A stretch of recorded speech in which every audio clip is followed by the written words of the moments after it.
Le jeu du mensonge, le plus vrai. La coupe de champagne ressemblait à un fragment de glace dans sa mano tremblante. Non, ce n'était pas la boisson qui la glaçait. C'était la certitude que sa vie était sur le point d'être démolie pour la seconde fois. Elle n'était pas censée être là, parmi cette élite éblouissante, mais une crise de personnel de dernière minute l'avait forcée à fouler le sol du gala de la Fondation Luz de Estrellas à Madrid. Et c'est alors qu'elle le vit, son ex-mari, Marco Soler, qui ressemblait à un roi avec sa nouvelle épouse, Carla Vega, suspendue à son bras dans une robe sertie de diamants. Ils l'acculèrent près de l'entrée de service. Sa voix n'était qu'un murmure venimeux. « Tu continues à jouer les servantes, Amelia. J'imagine que c'est ce que tu auras de plus proche de cette vie désormais. » Carla sourit avec suffisance, mais avant qu'Amelia Rivera ne puisse respirer, une voix profonde et dominante coupa l'air, une voix qui fit taire toute la salle de bal. En réalité, elle possède tout ceci. L'humiliation dans la capitale, lors du gala de la Fondation Luz de Estrellas, était le cœur battant de la scène sociale madrilène. Un lieu où les fortunes se promettaient et où les réputations se faisaient ou se brisaient sous la lumière de 1000 lustres en cristal. Pour Amelia Rivera, ce n'était qu'un travail. 3 mois après son divorce brutal d'avec Marco Soler, son entreprise d'événementiel, Eventos Rivera, ne tenait qu'à un fil. Marco, grâce aux relations de sa famille, s'était donné pour mission d'empoisonner son réseau, murmurant à ses anciens contacts qu'Amelia n'était pas fiable, instable, l'ombre de ce qu'elle avait été. Ainsi, quand le coordinateur principal du gala tomba soudainement malade, Amelia, qui avait conçu les arrangements floraux en tant que sous-traitante, dut intervenir pour gérer la salle. C'était une étape humiliante que d'échanger son porte-document de propriétaire d'entreprise contre un casque de manager temporaire. Mais le loyer allait arriver à échéance. Elle essaya de se rendre invisible, tel un fantôme dans une simple robe noire, s'assurant que les serveurs circulent sans accroc et que les discours commencent à l'heure. Elle était douée pour cela, créer des soirées impeccables pour les autres. C'était sa propre vie qui s'était brisée en 1 million de morceaux irréparables. Le divorce avait été brutal. Marco ne l'avait pas seulement quittée, il l'avait effacée. Il lui avait dit qu'elle n'était rien sans le nom Soler, que son talent n'était qu'un joli passe-temps qu'il lui avait permis d'exercer. Il l'avait quittée pour Carla Vega, une héritière dont la fortune faisait passer la richesse respectable des Soler pour de la menue monnaie. Amelia vérifiait la disposition d'un centre de table quand elle sentit une présence familière et glaciale derrière elle. « Tiens, regarde ce que nous avons là. » La voix de Marco était la même, douce, assurée et imprégnée de cette cruauté désinvolte qu'elle reconnaissait désormais si clairement. Elle se tourna lentement, son cœur battant comme un tambour contre ses côtes. Il était là, impeccable dans un smoking Tom Ford, un sourire arrogant aux lèvres. À son bras, Carla l'examinait de haut en bas avec une expression d'ennui, son collier de diamants accrochant la lumière et aveuglant Amelia un instant. « Marco, Carla, je suis surprise de vous voir ici, » dit Amelia, tendue. Marco continua, ses yeux balayant sa robe simple avec dédain. « Bien que je suppose que quelqu'un doive travailler lors de ces événements, j'espère qu'il te paie bien. Tu dois en avoir besoin. » Chaque mot était une flèche soigneusement décochée. Il jouait la comédie pour Carla, pour quiconque regardait, renforçant le récit qu'il avait créé. Il était le vainqueur, et elle, le butin d'une guerre perdue. « Je dirige la salle ce soir, » dit Amelia, s'imposant un calme professionnel qu'elle ne ressentait pas. Avec votre permission, j'ai du travail. » Elle tenta de passer, mais Marco lui bloqua le chemin. « Pas si vite. Je veux que tu vois à quoi ressemble une vraie réussite. Carla et moi venons d'acheter le penthouse de la Torre de Cristal, celui dont tu rêvais. » Il marqua une pause pour l'effet. Son père l'a payé comme cadeau de mariage anticipé. Carla laissa échapper un petit rire. C'est un peu petit, mais il y a une vue magnifique sur la ville, sur tout ce que nous possédons. L'humiliation fut physique, une rougeur brûlante qui monta au cou d'Amelia. Elle sentait les regards des invités proches se tourner vers eux, percevant le drame. C'était ce que Marco voulait, un spectacle public de son échec. Il se pencha plus près, sa voix descendant à un murmure conspirateur plus fort qu'un cri. « Écoute-moi, Amelia, tu dois accepter ta place. Tu étais un gentil petit projet, mais tu n'as jamais été faite pour ce monde. Tu joues encore les servantes, je le vois. C'est ce que tu auras de plus proche de cette vie. C'est pathétique. » Le mot resta suspendu dans l'air. Pathétique. Il détruisit le dernier vestige de sa contenance. Les larmes lui piquèrent les yeux. Elle était piégée, une humble employée réprimandée par un donateur important et sa puissante fiancée. Répliquer signifiait perdre son travail. Rester silencieuse, c'était le laisser gagner. Son monde se réduisit à ce visage moqueur, au sourire triomphant de Carla et au flou de la foule brillante. Elle était sur le point de s'effondrer, et c'est alors que tout changea. Une voix profonde et résonnante, dotée d'une autorité qui semblait vibrer à travers le marbre, coupa la tension. « Je crois que vous vous trompez. » Amelia leva les yeux, surprise. Un homme s'était placé légèrement derrière elle, tel un bouclier protecteur qu'elle n'avait pas vu venir. Il était grand, avec des yeux perçants et intelligents de la couleur du crépuscule, et un visage digne d'une couverture de magazine économique. Il portait un costume parfaitement coupé, mais c'était sa présence qui imposait l'attention. Le murmure des conversations sembla s'éteindre. L'expression arrogante de Marco vacilla. Il ne reconnut pas l'homme, mais il reconnut l'aura d'influence. « Pardon, je vous connais? » Le regard de l'homme était froid comme l'acier. Il balaya Marco et Carla, les écartant en un instant avant de se poser sur Amelia avec une douceur surprenante. Il fit un signe de tête presque imperceptible. « Vous venez de parler de mon épouse, » dit l'homme d'une voix calme mais inébranlable. Un halètement collectif parcourut l'assistance. Marco en resta bouche bée. Carla ouvrit les lèvres sous le choc. L'homme posa doucement une main dans le bas du dos d'Amelia, un geste de possession et de soutien. Il regarda Marco Soler droit dans les yeux.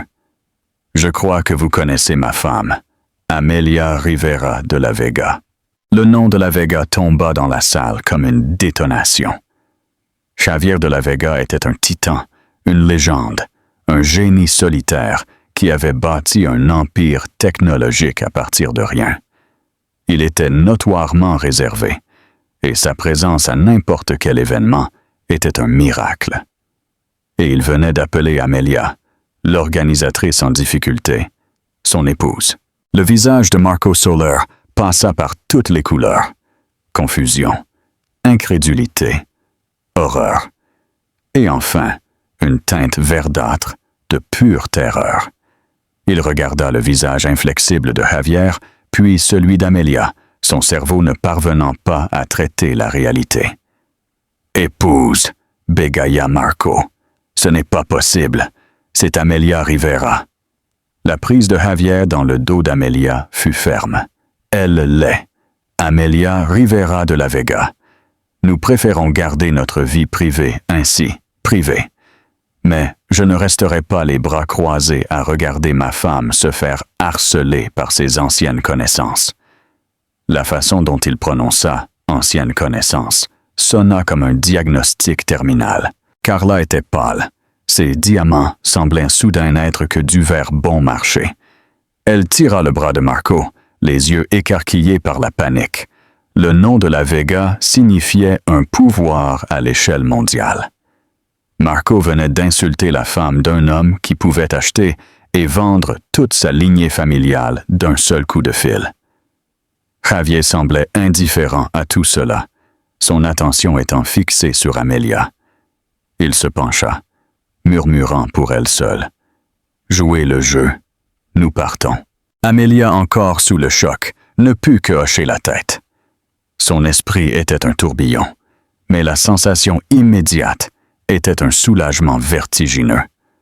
Le regard sur le visage de Marco était un baume sur une blessure qu'elle ne savait même pas saigner encore autant. Javier se redressa et s'adressa à l'organisateur du gala. « Ma femme ne se sent pas bien. Nous ferons notre don à la sortie. » Puis il lança à Marco un dernier regard glaçant. « Je vous suggère de profiter du reste de votre soirée. Ce pourrait être la dernière que vous apprécierez avant longtemps. » Sur ce, il guida Amelia loin de la scène. Ils traversèrent la foule qui s'ouvrait comme devant la royauté. Amelia n'osa pas regarder en arrière. Elle sentait le regard terrifié de Marco brûler dans son dos. Ils restèrent silencieux jusqu'à ce qu'un voiturier apporte une élégante Bentley noire. Javier l'aida à monter. L'intérieur était un cocon de cuir souple et de silence.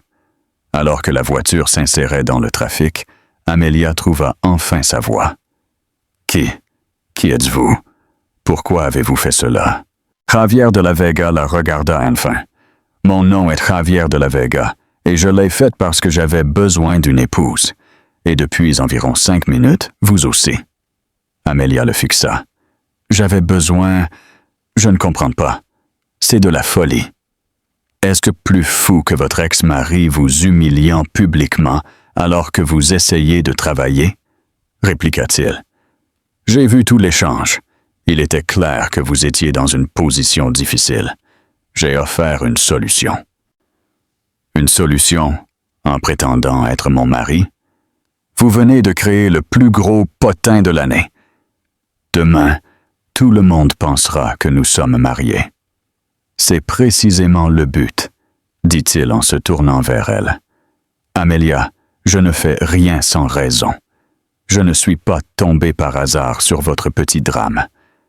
Je suis venu à ce gala spécifiquement pour vous trouver. Cette nouvelle information fut encore plus choquante. Pour moi? Pourquoi? Je connais votre travail, expliqua-t-il. Avant vos récentes difficultés, vos concepts étaient innovants. Vous avez géré le lancement de CyberSynth l'année dernière. C'était brillant, discret et parfait. Je reconnais le talent. Amelia était sans voix. Je suis dans les étapes finales d'une fusion avec un conglomérat japonais très traditionnel, Matsumoto Corp. Le PDG, M. Tanaka, est à l'ancienne. Il croit qu'une vie familiale stable indique un partenaire commercial stable. Mon statut de célibataire est devenu un point de friction. Il fit une pause. M. Tanaka sera en ville pendant 2 mois. Il apprécie la discrétion et la tradition par-dessus tout. Il serait impressionné par un homme marié par amour et par talent. Pas pour le statut social. Un homme marié à quelqu'un comme vous. Amelia avait la tête qui tournait. Alors, vous... Quoi? Vous voulez m'engager pour jouer votre femme? Je veux proposer une association, corrigea-t-il. Un accord commercial. Pendant les 2 prochains mois, vous serez Amelia de la Vega. Nous assisterons à quelques événements ensemble. Nous organiserons un dîner pour M. Tanaka. En échange de votre temps, je ferai 2 choses. D'abord, j'épongerai toutes vos dettes commerciales et personnelles. Ensuite, je ferai un investissement en capital dans Eventos Rivera, qui non seulement sauvera votre entreprise, mais la positionnera comme la firme numéro 1 de la ville. Il cita un chiffre qui coupa le souffle d'Amelia. C'était plus d'argent qu'elle n'en avait jamais rêvé. C'était la liberté, la sécurité et la vengeance ultime contre Marco. « Pourquoi moi ?» murmura-t-elle. « Vous pourriez avoir n'importe quelle femme au monde. » « La plupart des femmes de mon monde veulent de la publicité, » dit-il avec une pointe de lassitude. « Elles feraient fuiter l'histoire. Vous, au contraire, avez toutes les raisons d'être discrète. Vous avez une réputation à reconstruire. Et comme je l'ai dit, j'admire votre travail. Vous êtes parfaite. » La voiture s'arrêta devant un gratte-ciel résidentiel imposant. C'était chez lui. « Vous n'avez pas à décider maintenant, » dit Javier, « mais les amis de votre ex-mari vérifient déjà leur téléphone. Demain, le monde croira que vous êtes ma femme. La seule option est de savoir si vous voulez être payé pour cela ou non. » Il la regarda dans les yeux. « C'est votre chance, Amelia, une chance de récupérer tout ce qu'il a tenté de détruire. Tout ce que vous avez à faire, c'est de dire oui. » Amelia suivit Javier dans l'ascenseur privé. Son reflet lui semblait étranger. Une femme en robe noire à côté de l'un des hommes les plus puissants au monde, en route vers son penthouse pour discuter d'un faux mariage. L'ascenseur s'ouvrit sur un appartement qui était un royaume dans le ciel. Des baies vitrées révélaient un panorama à 360 degrés sur la ville scintillante. « Puis-je vous offrir quelque chose? De l'eau? Du vin? » demanda Javier. « De l'eau, ce serait parfait, » parvint à dire Amelia. Elle s'approcha des fenêtres. C'était la vue depuis la tour de cristal, l'immeuble dont Marco venait de se vanter. Le penthouse de Javier était au sommet, dominant tous les autres. L'ironie était si forte qu'elle l'étouffait presque. Il revint avec les verres. « Qu'en pensez-vous? » Amelia but une gorgée d'eau. « Je pense que vous m'avez mise dans une position impossible. »« Je vous ai mise dans une position de force, » répliqua-t-il. « En ce moment, votre ex-mari est probablement en train d'hyperventiler. Demain, vous serez la femme la plus dont on parlera le plus en ville. Vous pouvez être le sujet d'une rumeur confuse, ou l'énigmatique et brillante épouse de Xavier de la Vega. Le choix vous appartient. » Il avait raison. Le récit était déjà écrit. « Si je fais cela, » dit-elle lentement, « il doit y avoir des règles. Un contrat. » Un soupçon de sourire toucha les lèvres de Javier. Je n'en attendais pas moins. Pendant l'heure qui suivit, ils s'assirent sur un grand canapé et examinèrent le contrat. Il était méticuleusement détaillé. L'image publique.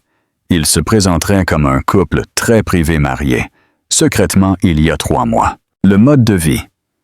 Pour les apparences, elle emménagerait dans son aile d'invité, une suite plus grande que tout son appartement actuel.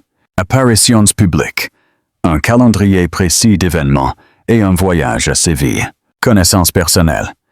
Un dossier sur la vie de Javier lui fut remis. Il en attendait un similaire. Clause de non-intimité. Un point crucial. La relation serait purement platonique. Tout manquement annulerait l'accord. La compensation. L'investissement. L'apurement des dettes et un salaire substantiel. La stratégie de sortie. Après 2 mois, ils annonceraient une séparation à l'amiable. « C'est exhaustif, » dit Amelia. « Je ne crois pas au hasard, » répondit Javier. « Alors, Amelia ?» Elle regarda la ville qui semblait si hostile quelques heures plus tôt. Marco avait essayé de rétrécir son monde. Javier lui offrait les clés d'un royaume. La vengeance était amère, mais la survie était douce. « D'accord, Javier, je le ferai. Je serai votre femme. » Il hocha la tête, une lueur de satisfaction dans les yeux. « Bien, notre histoire commence maintenant. » Il tendit la main. « C'est un plaisir d'être marié avec vous, Amelia Rivera de la Vega. » Elle plaça sa main dans la sienne. Le plaisir est pour moi, mon mari. Les 72 heures suivantes furent un tourbillon de transformations calculées. Une acheteuse personnelle arriva avec des montagnes de vêtements de créateurs.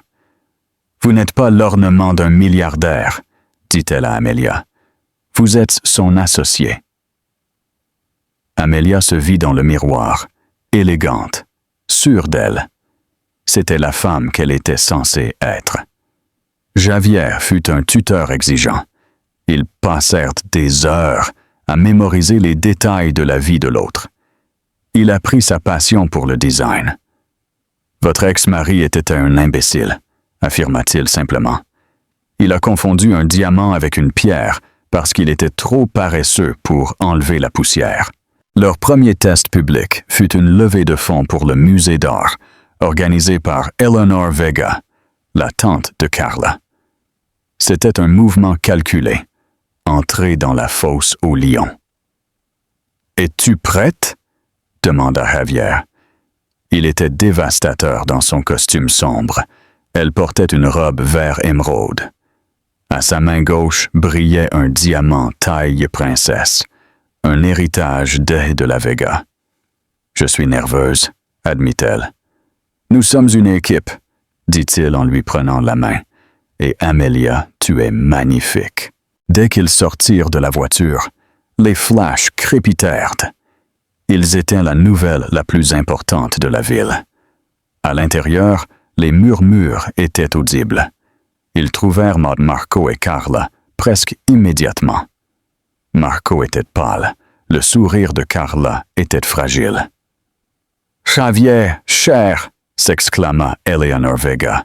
« Et voici la femme du moment. » Amelia, nous sommes tous choqués. Nous pensons que certaines choses sont trop précieuses pour être partagées avec le monde, répliqua Javier en serrant la taille d'Amelia. Marco ne parvenait pas à la regarder dans les yeux. Amelia, félicitations. Merci, Marco, dit-elle froidement. Carla intervint. C'est incroyable. Comment vous êtes-vous rencontrés? Amelia était toujours si occupée à la maison. Avant qu'Amelia ne réponde, Javier laissa échapper un rire bas. J'ai une passion pour les esprits brillants. Le travail d'Amelia sur le projet CyberSynth m'a captivé bien avant qu'elle ne le fasse elle-même. Le talent est le plus grand des aphrodisiaques, ne trouvez-vous pas? Il regarda Carla, qui n'avait jamais travaillé de sa vie. L'insulte fut si tranchante qu'elle en resta muette. Toute la soirée, ils jouèrent leur rôle à la perfection. Plus tard, sur une terrasse, Amelia confia « Tu es très doué pour ça. »« C'est une compétence nécessaire dans mon domaine, » murmura-t-il. « Comment te sens-tu? » Mieux que prévu, voir leur tête aide beaucoup. Ils restèrent dans un silence confortable. La ligne entre le jeu et la réalité sembla se troubler un instant. Amelia vit l'homme derrière le milliardaire, une solitude qui faisait écho à la sienne. Les semaines suivantes, Eventos Rivera prit son envol grâce au capital de Javier. Amelia ne travaillait plus par désespoir, mais par passion. Javier n'interférait jamais. Le soir, ils discutaient dans la bibliothèque, non plus pour répéter, mais par amitié sincère. Pourtant, des menaces apparurent. Une chroniqueuse de potins, Béatrice Vega, cousine de Carla, commença à semer le doute. Comment se fait-il que personne n'ait vu fleurir cette romance? Parallèlement, Marco lança la rumeur qu'Amelia était une chasseuse de primes financée par l'argent caché de leur divorce. Un soir, Amelia rentra épuisée. Javier l'attendait. Une dispute éclata. « Je ne suis pas une poupée que tu peux exposer pour ton investisseur japonais », cria-t-elle. Javier se rapprocha, furieux. « J'ai investi en toi, Amelia. Pas dans l'acte, en toi. J'ai vu ton talent quand ton propre mari s'y refusait. Ne suggère pas que je ne respecte pas cela. » La colère retomba. Javier confia. « Mon père disait que ma vie n'était pas à moi, mais à l'entreprise. C'est une existence solitaire. » Il écarta une mèche de ses cheveux. Le contact fut électrique. La clause de non-intimité semblait crier dans son esprit. Il retira sa main. « Repose-toi. Le dîner avec M. Tanaka est la semaine prochaine. » Le dîner fut un chef-d'œuvre de sérénité. M. Tanaka et son épouse Mariko furent dites charmés. Mariko confia à Amelia. La façon dont il vous regarde quand il croit que personne ne voit, cela n'est dans aucun contrat. Après leur départ, Amelia demanda à Javier, « Et que vois-tu, toi, quand tu me regardes? » Javier s'approcha, ses lèvres à quelques centimètres des siennes. Ils allaient s'embrasser quand le téléphone vibra. Un message d'Antonio, le chef de la sécurité. Beatriz Vega allait publier un article titré « La fausse fiancée du milliardaire », citant une source proche de Marco Soler, prouvant la fraude. « C'est fini, n'est-ce pas? » murmura Amelia. « Il a gagné. »« Non, » dit Javier. « Glacial. Il a osé t'attaquer. On va au bal de la symphonie ce soir. On ne va pas se cacher. » Avant de partir, il lui offrit une alliance en diamant. Il est temps de corriger notre histoire. C'est réel. Leur arrivée au bal fit taire la salle. Marco s'avança, souriant, prêt pour la confrontation. Mais Javier prit la parole devant tout le monde. Mon épouse et moi voulons aborder la fiction créative que vous avez lue ce matin. Monsieur Marco Soler a été très imaginatif. Il accuse ma femme de fraude. Parlons donc de la vraie fraude. Celle du groupe Soler, qui utilise les fonds des investisseurs pour couvrir des pertes massives. La SEC sera ravie de recevoir mon rapport demain matin. Marco devint livide. Il était ruiné. Javier se tourna vers Amelia. Ma femme est la personne la plus honnête que je connaisse. Son seul tort fut de croire en un homme indigne. Sa bêtise a fait ma fortune. Je t'aime, Amelia de la Vega. Il l'embrassa. Ce n'était pas une performance. C'était un baiser passionné qui scella leur vérité. La salle explosa d'applaudissements. Les semaines suivantes, la fusion fut signée et l'empire de Marco s'effondra. Un soir, sur le balcon, les 2 mois de contrat étaient terminés. « C'était juste pour le spectacle ?» demanda Amelia. Javier déchira le contrat en morceaux. Le spectacle était pour détruire Marco, mais ce que j'ai dit était pour toi. Tu as transformé cet appartement vide en foyer. Je ne veux pas de stratégie de sortie. Je veux un vrai début. Sois ma femme pour de bon. Des larmes de joie coulèrent sur le visage d'Amelia. Elle l'enlaça. Ce qui avait commencé par un mensonge pour tromper le monde s'était terminé par l'amour le plus vrai qu'ils aient jamais connu. Le jeu du mensonge le plus vrai. La coupe de champagne ressemblait à un fragment de glace dans sa mano tremblante.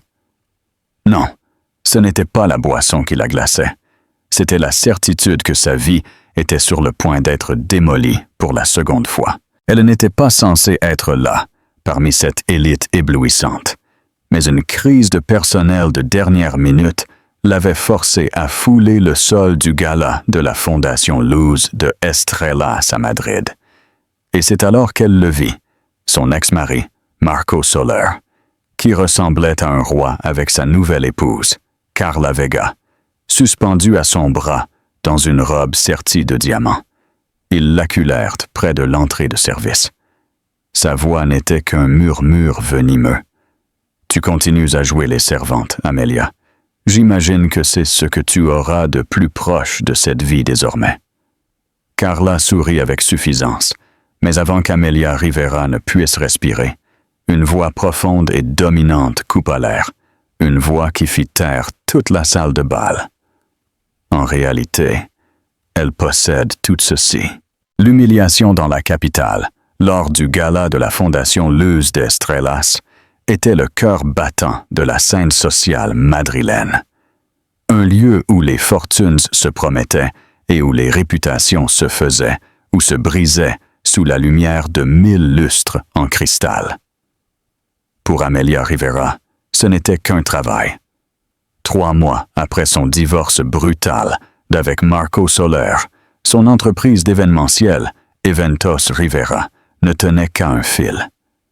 Marco, grâce aux relations de sa famille, s'était donné pour mission d'empoisonner son réseau, murmurant à ses anciens contacts qu'Amelia n'était pas fiable, instable, l'ombre de ce qu'elle avait été. Ainsi, quand le coordinateur principal du gala tomba soudainement malade, Amelia, qui avait conçu les arrangements floraux en tant que sous-traitante, dut intervenir pour gérer la salle. C'était une étape humiliante que d'échanger son porte-document de propriétaire d'entreprise contre un casque de manager temporaire. Mais le loyer allait arriver à échéance. Elle essaya de se rendre invisible, tel un fantôme dans une simple robe noire, s'assurant que les serveurs circulent sans accroc et que les discours commencent à l'heure. Elle était douée pour cela, créer des soirées impeccables pour les autres. C'était sa propre vie qui s'était brisée en 1 million de morceaux irréparables. Le divorce avait été brutal. Marco ne l'avait pas seulement quittée, il l'avait effacée. Il lui avait dit qu'elle n'était rien sans le nom Soler, que son talent n'était qu'un joli passe-temps qu'il lui avait permis d'exercer. Il l'avait quittée pour Carla Vega, une héritière dont la fortune faisait passer la richesse respectable des Soler pour de la menue monnaie. Amelia vérifiait la disposition d'un centre de table quand elle sentit une présence familière et glaciale derrière elle. « Tiens, regarde ce que nous avons là. » La voix de Marco était la même, douce, assurée et imprégnée de cette cruauté désinvolte qu'elle reconnaissait désormais si clairement. Elle se tourna lentement, son cœur battant comme un tambour contre ses côtes. Il était là, impeccable dans un smoking Tom Ford, un sourire arrogant aux lèvres. À son bras, Carla l'examinait de haut en bas, avec une expression d'ennui, son collier de diamants accrochant la lumière et aveuglant Amelia un instant. « Marco, Carla, je suis surprise de vous voir ici, » dit Amelia, tendue. Marco continua, ses yeux balayant sa robe simple avec dédain. « Bien que je suppose que quelqu'un doive travailler lors de ces événements, j'espère qu'il te peine bien. Tu dois en avoir besoin. » Chaque mot était une flèche soigneusement décochée. Il jouait la comédie pour Carla, pour quiconque regardait, renforçant le récit qu'il avait créé. Il était le vainqueur, et elle, le butin d'une guerre perdue. « Je dirige la salle ce soir, » dit Amelia, s'imposant un calme professionnel qu'elle ne ressentait pas. « Avec votre permission, j'ai du travail. » Elle tenta de passer, mais Marco lui bloqua le chemin. « Pas si vite. Je veux que tu vois à quoi ressemble une vraie réussite. Carla et moi venons d'acheter le penthouse de la Tour de Cristal, celui dont tu rêvais. » Il marqua une pause pour l'effet. Son père l'a payé comme cadeau de mariage anticipé. Carla laissa échapper un petit rire. « C'est un peu petit, mais il y a une vue magnifique sur la ville, sur tout ce que nous possédons. » L'humiliation fut physique, une rougeur brûlante qui monta au cou d'Amelia. Elle sentait les regards des invités proches se tourner vers eux, percevant le drame. C'était ce que Marco voulait, un spectacle public de son échec. Il se pencha plus près, sa voix descendant à un murmure conspirateur plus fort qu'un cri. « Écoute-moi, Amelia, tu dois accepter ta place. Tu étais un gentil petit projet, mais tu n'as jamais été faite pour ce monde. Tu joues encore les servantes, je le vois. C'est ce que tu auras de plus proche de cette vie. C'est pathétique. » Le mot resta suspendu dans l'air. Pathétique. Il détruisit le dernier vestige de sa contenance. Les larmes lui piquèrent les yeux. Elle était piégée, une humble employée réprimandée par un donateur important et sa puissante fiancée. Répliquer signifiait perdre son travail. Rester silencieuse, c'était le laisser gagner. Son monde se réduisit à ce visage moqueur, au sourire triomphant de Carla et au flou de la foule brillante. Elle était sur le point de s'effondrer, et c'est alors que tout changea. Une voix profonde et résonnante, dotée d'une autorité qui semblait vibrer à travers le marbre, coupa la tension. « Je crois que vous vous trompez. » Amelia leva les yeux, surprise. Un homme s'était placé légèrement derrière elle, tel un bouclier protecteur qu'elle n'avait pas vu venir. Il était grand, avec des yeux perçants et intelligents de la couleur du crépuscule, et un visage digne d'une couverture de magazine économique. Il portait un costume parfaitement coupé, mais c'était sa présence qui imposait l'attention. Le murmure des conversations sembla s'éteindre. L'expression arrogante de Marco vacilla. Il ne reconnut pas l'homme, mais il reconnut l'aura d'influence. « Pardon, je vous connais ?» Le regard de l'homme était froid comme l'acier. Il balaya Marco et Carla, les écartant en un instant avant de se poser sur Amelia avec une douceur surprenante. Il fit un signe de tête presque imperceptible. « Vous venez de parler de mon épouse », dit l'homme d'une voix calme mais inébranlable. Un halètement collectif parcourut l'assistance. Marco en resta bouche bée. Carla ouvrit les lèvres sous le choc. L'homme posa doucement une main dans le bas du dos d'Amelia, un geste de possession et de soutien. Il regarda Marco Soler, droit dans les yeux. « Je crois que vous connaissez ma femme, Amelia Rivera de la Vega. » Le nom de la Vega tomba dans la salle comme une détonation. Javier de la Vega était un titan, une légende, un génie solitaire qui avait bâti un empire technologique à partir de rien. Il était notoirement réservé, et sa présence à n'importe quel événement était un miracle. Et il venait d'appeler Amelia, l'organisatrice en difficulté, son épouse. Le visage de Marco Soler passa par toutes les couleurs, confusion, incrédulité, horreur, et enfin une teinte verdâtre de pure terreur. Il regarda le visage inflexible de Javier, puis celui d'Amelia, son cerveau ne parvenant pas à traiter la réalité. « Épouse !» bégaya Marco. « Ce n'est pas possible. C'est Amelia Rivera. » La prise de Javier dans le dos d'Amelia fut ferme. « Elle l'est. Amelia Rivera de la Vega. Nous préférons garder notre vie privée ainsi, privée. Mais je ne resterai pas les bras croisés à regarder ma femme se faire harceler par ses anciennes connaissances. » La façon dont il prononça « anciennes connaissances » sonna comme un diagnostic terminal. Carla était pâle. Ses diamants semblaient soudain n'être que du verre bon marché. Elle tira le bras de Marco, les yeux écarquillés par la panique. Le nom de la Vega signifiait un pouvoir à l'échelle mondiale. Marco venait d'insulter la femme d'un homme qui pouvait acheter et vendre toute sa lignée familiale d'un seul coup de fil. Javier semblait indifférent à tout cela, son attention étant fixée sur Amelia.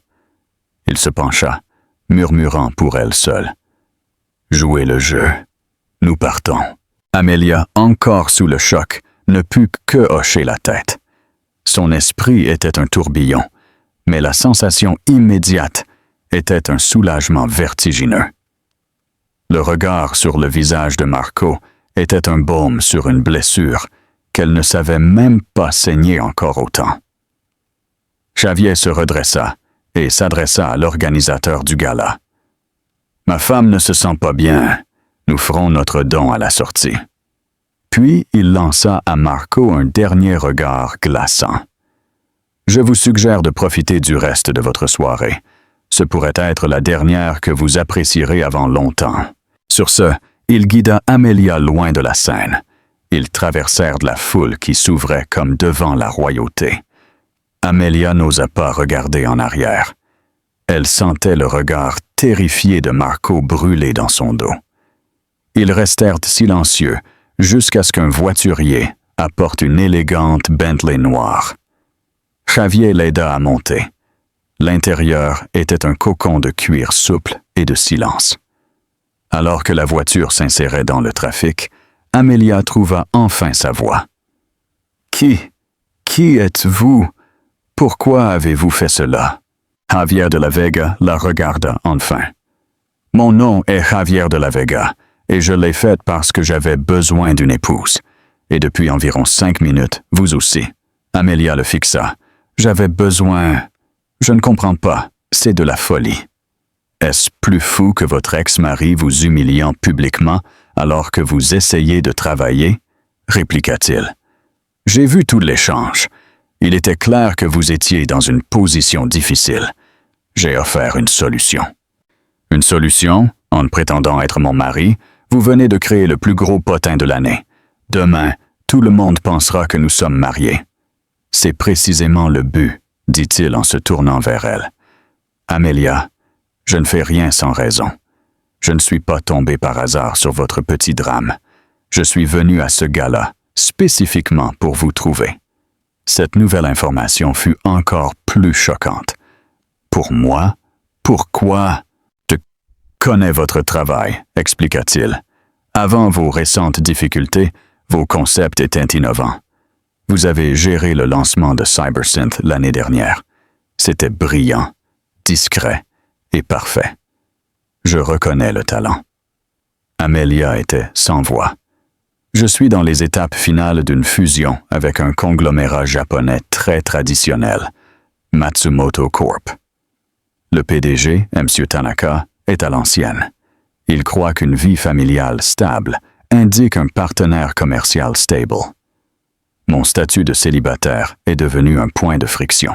Il fit une pause. M. Tanaka sera en ville pendant 2 mois. Il apprécie la discrétion et la tradition par-dessus tout.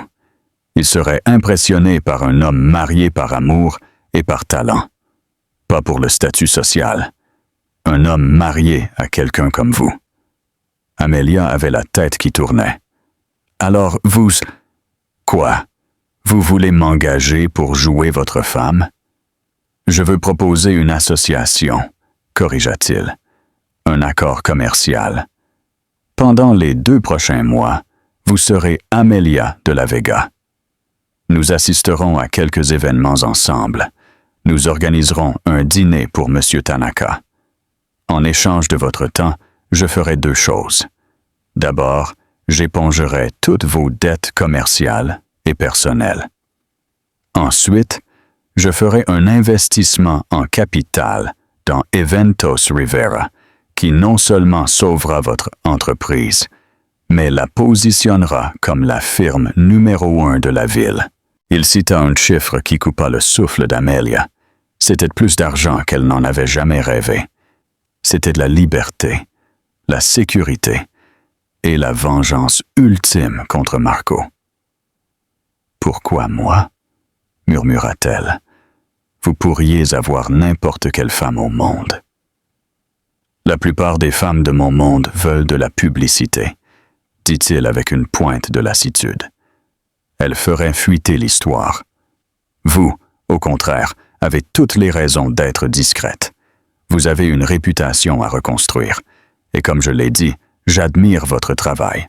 Vous êtes parfaite. La voiture s'arrêta devant un gratte-ciel résidentiel imposant. C'était chez lui.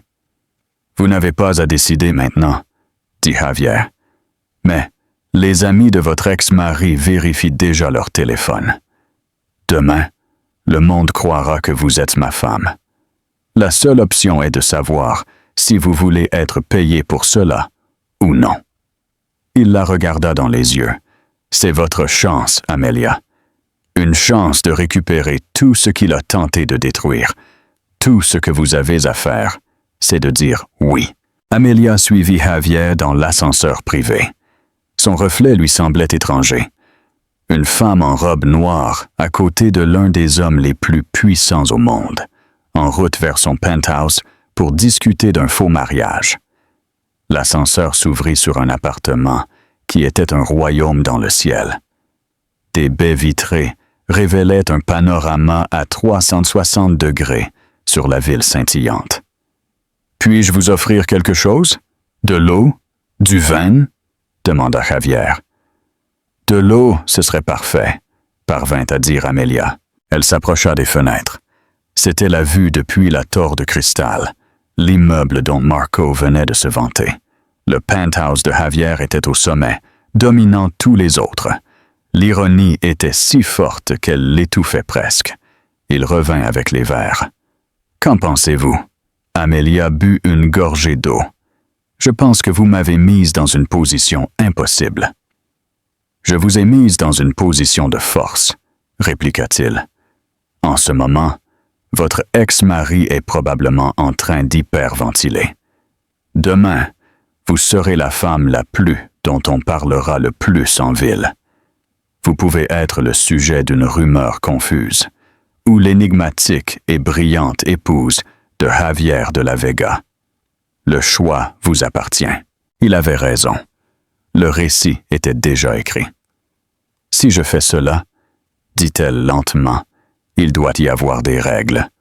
Un contrat. » Un soupçon de sourire toucha les lèvres de Javier. Je n'en attendais pas moins. Pendant l'heure qui suivit, ils s'assirent sur un grand canapé et examinèrent le contrat. Il était méticuleusement détaillé, l'image publique. Ils se présenteraient comme un couple très privé marié, secrètement, il y a 3 mois. Le mode de vie. Pour les apparences, elle emménagerait dans son aile d'invité, une suite plus grande que tout son appartement actuel. Apparition publique, un calendrier précis d'événements et un voyage à Séville. Connaissance personnelle. Un dossier sur la vie de Javier lui fut remis. Il en attendait un similaire. Clause de non-intimité. Un point crucial. La relation serait purement platonique. Tout manquement annulerait l'accord. La compensation, l'investissement, l'appurement des dettes et un salaire substantiel. La stratégie de sortie. Après 2 mois, ils annonceraient une séparation à l'amiable. « C'est exhaustif, » dit Amelia. « Je ne crois pas au hasard, » répondit Javier. « Alors, Amelia ?» Elle regarda la ville qui semblait si hostile quelques heures plus tôt. Marco avait essayé de rétrécir son monde. Javier lui offrait les clés d'un royaume. La vengeance était amère, mais la survie était douce. « D'accord, Javier, je le ferai. Je serai votre femme. » Il hocha la tête, une lueur de satisfaction dans les yeux. « Bien, notre histoire commence maintenant. » Il tendit la main. « C'est un plaisir d'être marié avec vous, Amelia Rivera de la Vega. » Elle plaça sa main dans la sienne. « Le plaisir est pour moi, mon mari. » Les 72 heures suivantes furent un tourbillon de transformations calculées. Une acheteuse personnelle arriva avec des montagnes de vêtements de créateurs. « Vous n'êtes pas l'ornement d'un milliardaire, » dit-elle à Amelia. « Vous êtes son associé. » Il se vit dans le miroir, élégante, sûre d'elle. C'était la femme qu'elle était censée être. Javier fut un tuteur exigeant.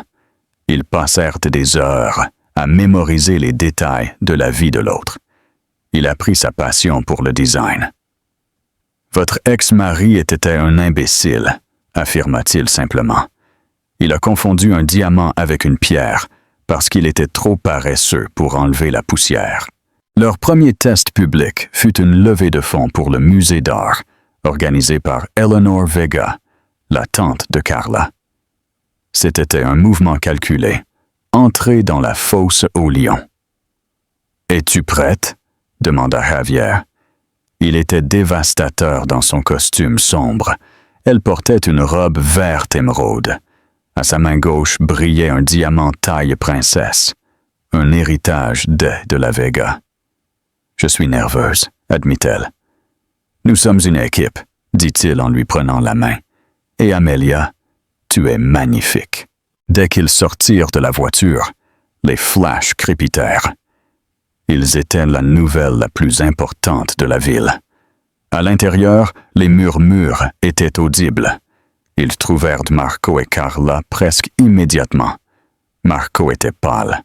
Le sourire de Carla était fragile. « Javier, cher !» s'exclama Eleanor Vega. « Et voici la femme du moment. Amelia, nous sommes tous choqués. Nous pensons que certaines choses sont trop précieuses pour être partagées avec le monde, » répliqua Javier en serrant la taille d'Amelia. Marco ne parvenait pas à la regarder dans les yeux. « Amelia, félicitations. Merci, Marco, » dit-elle froidement. Carla intervint. « C'est incroyable. Comment vous êtes-vous rencontrés? Amelia était toujours si occupée à la maison. » Avant qu'Amelia ne réponde, Javier laissa échapper un rire bas. « J'ai une passion pour les esprits brillants. » Le travail d'Amelia sur le projet CyberSynth m'a captivé bien avant qu'elle ne le fasse elle-même. Le talent est le plus grand des aphrodisiaques, ne trouvez-vous pas?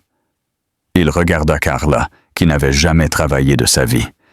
L'insulte fut si tranchante qu'elle en resta muette. Toute la soirée, ils jouèrent leur rôle à la perfection.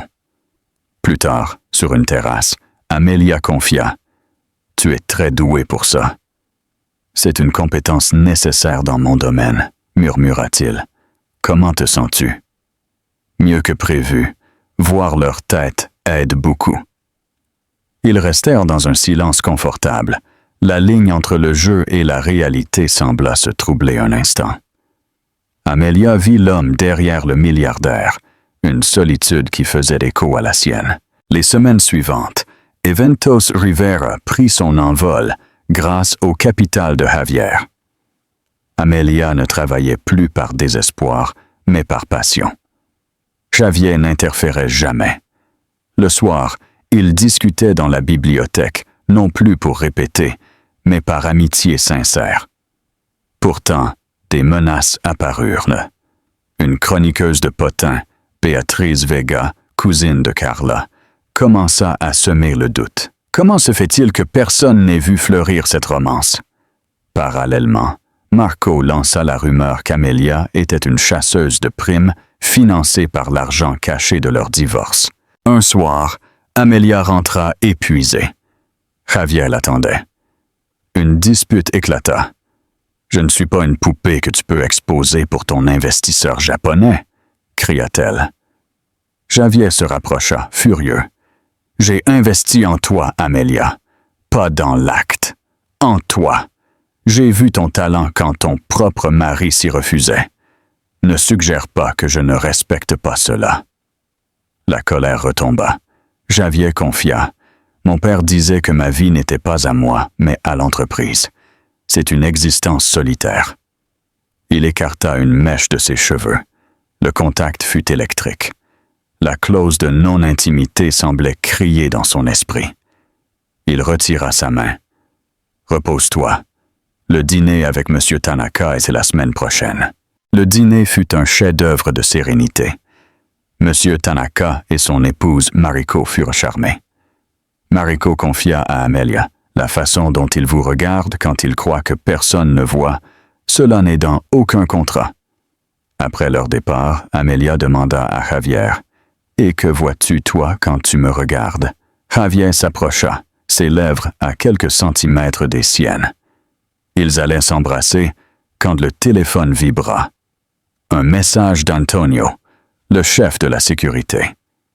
Béatrice Vega allait publier un article titré « La fausse fiancée du milliardaire », citant une source proche de Marco Soler, prouvant la fraude. « C'est fini, n'est-ce pas? » murmura Amelia. « Il a gagné. »« Non, » dit Javier, glacial. « Il a osé t'attaquer. On va au bal de la symphonie ce soir.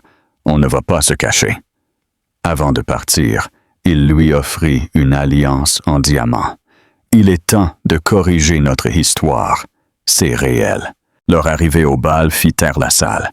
Marco s'avança, souriant, prêt pour la confrontation. Mais Javier prit la parole devant tout le monde. « Mon épouse et moi voulons aborder la fiction créative que vous avez lue ce matin.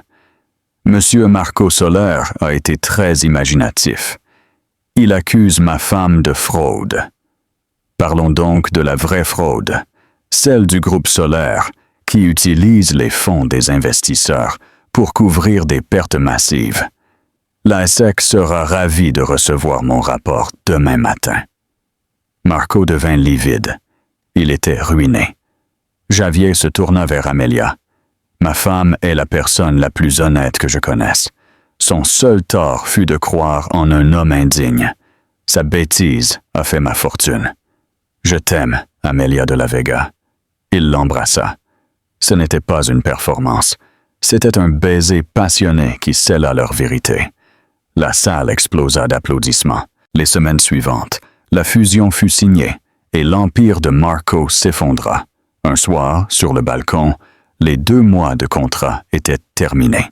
« C'était juste pour le spectacle ?» demanda Amelia. Javier déchira le contrat en morceaux. Le spectacle était pour détruire Marco. Mais ce que j'ai dit était pour toi. Tu as transformé cet appartement vide en foyer. Je ne veux pas de stratégie de sortie. Je veux un vrai début. Sois ma femme pour de bon. Des larmes de joie coulèrent sur le visage d'Amelia.